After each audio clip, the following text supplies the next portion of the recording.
we are recording here, and Sabrina, now that I guess the worst of the legal process perhaps is behind you, and you know what to expect now. Obviously, people especially people who followed your career, you were an Emmy winner, for example, may look at you and wonder what happened. How did you get here? How do you respond to that?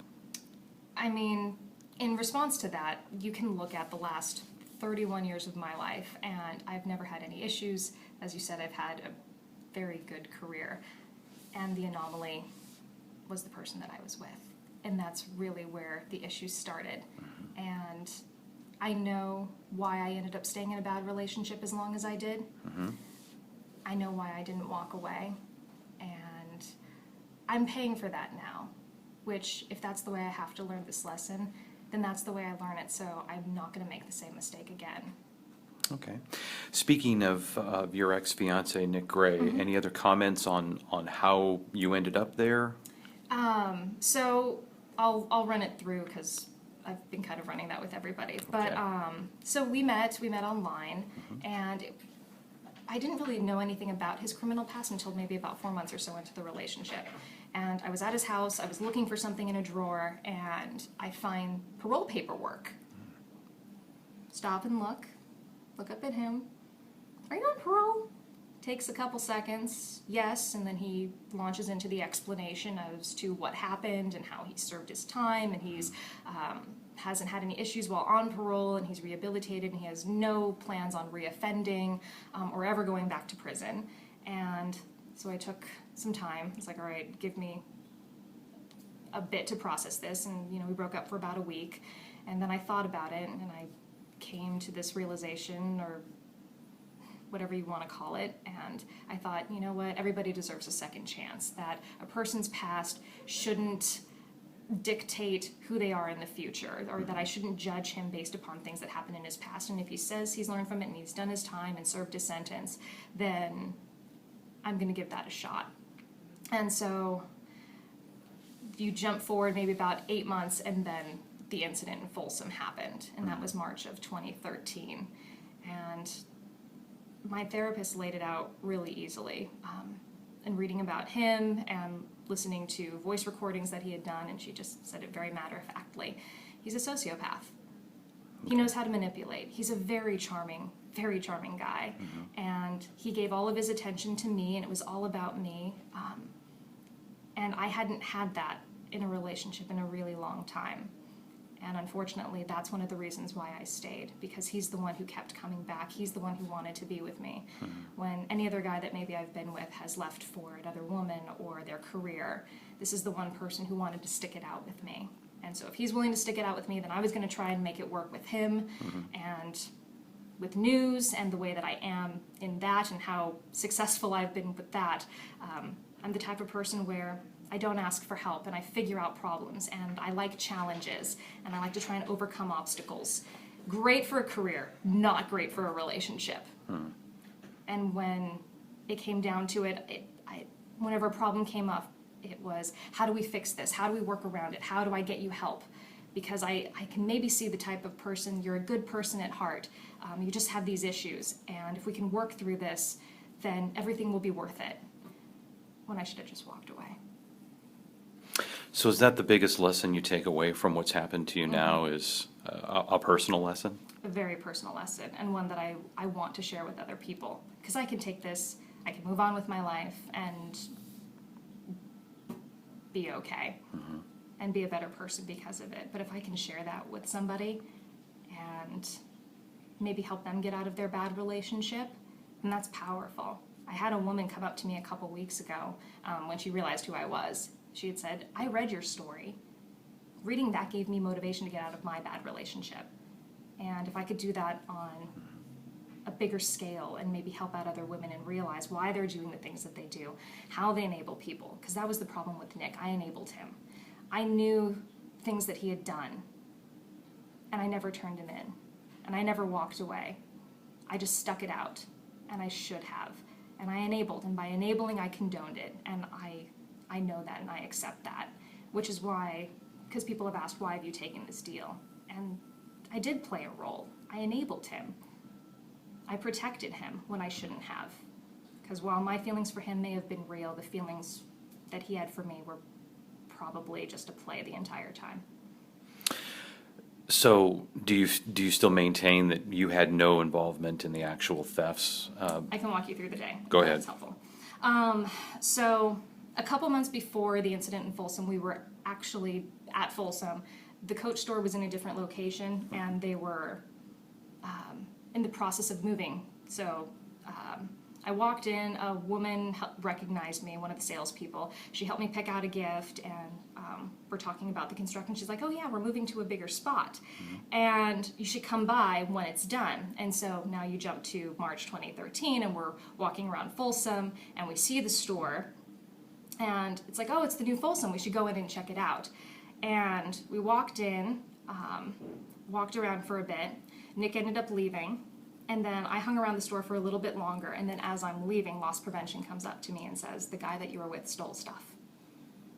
And so talking with them, police show up, I give them Nick's number, I call Nick, I'm being as cooperative as I can, and while I was doing what I could to get him back, he had already left and was driving, and he had just left me there. And when I should have used that as my big wake-up call and saying, you know what, you abandoned me,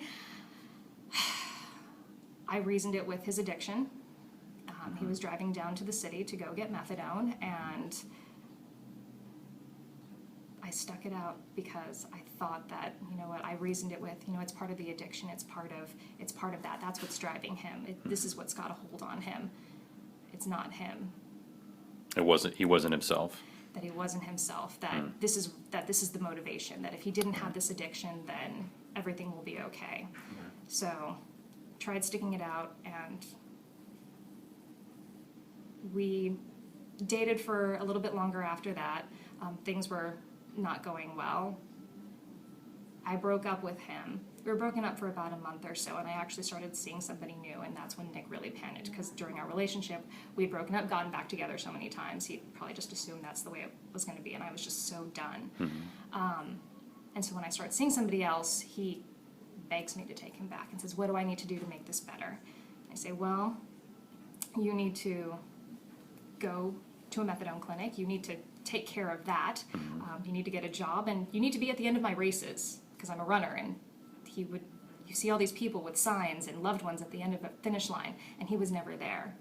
And so he started stepping up and doing things, and really making an effort. Like, he went to a methadone clinic every day and was trying to wean himself off of it. He got a job, and he was at the end of one of my races, and things looked like they were getting better.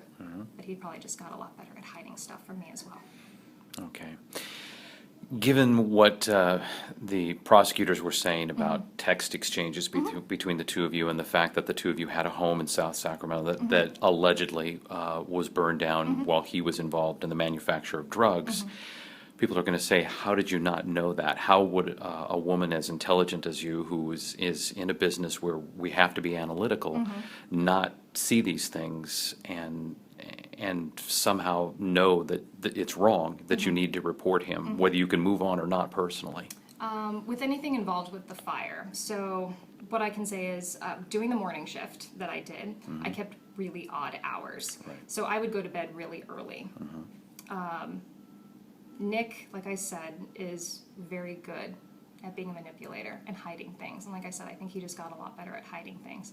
I mean, there would be times I would find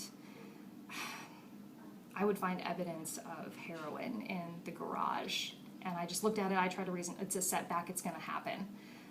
And again, should have been a sign for me to walk away. But I stayed. With anything involved with BHO or manufacturing, he was really good at hiding things, very good. And with the hours that I kept and going to bed early, he could do things when I was asleep, like close the door so I have privacy and don't have to hear any of the noise he's making, either watching TV or doing whatever in the kitchen, and I'm out like a light. And so all I know from that morning is the boom went off, and Nick was in bed next to me. So it's not like he was in the kitchen doing anything at that point. So all I know from that aspect is he was laying in bed next to me. Okay. If there was anything else going on, I was completely oblivious to it. Okay. And what about the situation with the text? That kind of takes us back to, obviously, what the prosecutors were saying versus what you had said. How do you think those can be resolved? So what's interesting about the text messages is that I know that there are probably about like 1,200 pages of text messages and things from his angle. A lot of people have asked about what I'm referring to a plan, like if we plan something. And that's taken out of context. So if you look at the text message that came before, he's talking about how he has pills waiting for him in San Francisco, that he's got somebody waiting, he's got it lined up, he's gonna go get the pills and then come right back. It'll be 20 minutes and he's back on the road. And when you say pills, you mean? Methadone. Methadone, okay. Methadone, sorry. And there would be times in our relationship, and again, this is part of that period of, he would disappear for 24 to 48 hours sometimes, and I wouldn't hear from him. I would call, I would text, and wouldn't hear anything from him. And I don't know and he's down in San Francisco buying methadone or whatever it is that he's trying to get his hands on, and I don't know if something's gone wrong. I don't know if he's been shot or something's happened or if he's in trouble. And so when he tells me that he's got it worked out, that he's got a plan, that somebody's waiting there for him and he's going to come right back, I love when a plan comes together. That's what that's in reference to. Okay. Did you ever fear him?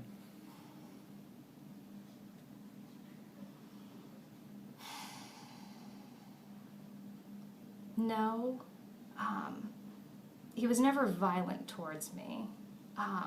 He did have a temper. I mean, he would get very, very angry very quickly at, say, other individuals. But it was never violent towards me, which maybe is why it was a little bit harder to walk away, because, I mean, in my brain, it's, someone hits you, you're done, you walk away. But the way that this all happened, it was much more subversive, and it was much more manipulative, and it happened gradually as well. It wasn't like one day he was this great guy, and then the next he's doing criminal activity. It's something that he introduced very slowly. Okay.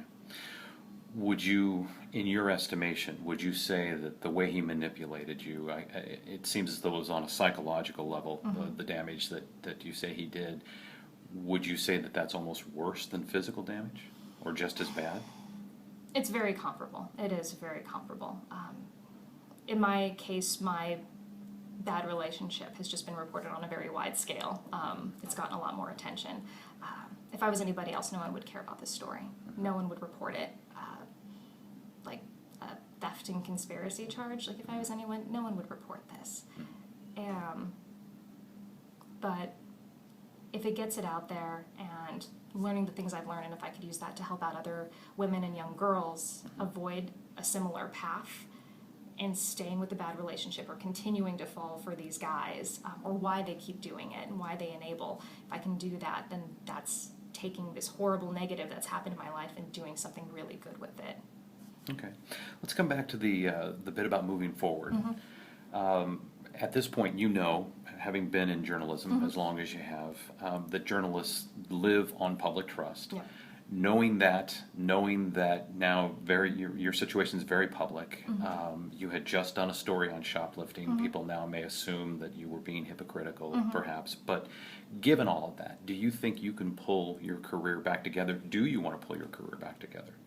A lot of people have asked if I'm going to go back to TV.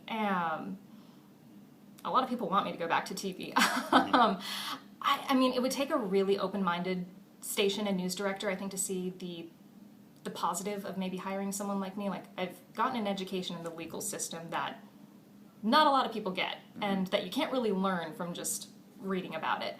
And I always know that there's more to a story, especially going through all of this. There's so much more, and you're limited on what you can say as well. TV is probably the one career, news is the one career that I'm really I centered with, that I honed in on, and that it felt right. And I was pretty good at it. So there's parts of it that I do miss. But can I do it forever? I mean, even without all of this, I don't know if I could have done it forever. And if I could ever come back to it, that's something that I'm open to, but I don't expect it. I've had a really good career, though. I mean, I've done this for about 10 years. I mean, 7 Emmys, a Murrow, an Associated Press Award. Like, I've done really well for myself in the short time that I've done this. And I'm really happy with the work that I've done. And I've helped people, which is the whole reason I got into this in the first place, is to tell someone's story and make a difference and give them a platform and a voice that they otherwise wouldn't have. And so if I can help people with speaking, then that's perfectly okay with me as well. But broadcasting and news, maybe not? Who knows? I mean, I'm much more cautiously optimistic. A lot of people have told me, like, oh no, you can go back and you can do it, but I don't know. We'll see. We'll see what ends up happening. That's kind of the exciting thing about all of this is there are lots of possibilities now. So if not broadcasting, talk about those possibilities. Maybe something that's right on your radar now? Public speaking and helping out other women. And like I said, I could take this and I could move on with my life and be completely fine and content and live a really healthy life. But if I could take what I've learned and share that with other people and help them be in healthy relationships or be happy with their life, then that's very powerful. And if I can do that, if I can help out other women and young girls with speaking, because I'm not the first person that's ever stayed in a bad relationship too long, and I'm not going to be the last. This situation, unfortunately, has made it very public of my bad relationship, but if I can use that and make it positive, then that's a beautiful thing. Now you have 3 years probation, apparently, informal probation. There is the possibility, I guess, of some jail time. Does that worry you at all? Ankle monitor. So Okay. the 60 days is 30. You serve half sentence. And then it's mainly like a house arrest situation. So at home, I can go to work, I can go to school, I believe, I can look for work. Okay. So, I mean, 30 days, it'll give me time to really keep working on myself, because that's what this whole past 6 months has been. Self-reflection and getting back to who I am as a person. What do you want to leave people with as far as thoughts about yourself? What do you want people to think about you when they walk away from listening to this or seeing what they see on television? That it could really happen to anybody. Anybody could fall into my situation. And again, just because of who I am, it just gets very widely publicized. But anybody could have easily fallen victim to a very charming and manipulative person. Any final thoughts? I'm ready to move on. I'm excited that this is finally over and I get to move on with my life. Like, I felt like I've been this victim or this prisoner of a bad relationship for 3 years at this point. I mean, we were together 2.5, and then the last 6 months, like, I felt like I've been trapped and I didn't know how to get out of it, and I didn't know how to ask for help. I didn't know where to ask for help. And unfortunately, it took this to get me out of that, but I'm grateful that I am out of it. And I'm just so glad to be ready to move on. Great. Thank you for your time. You're welcome.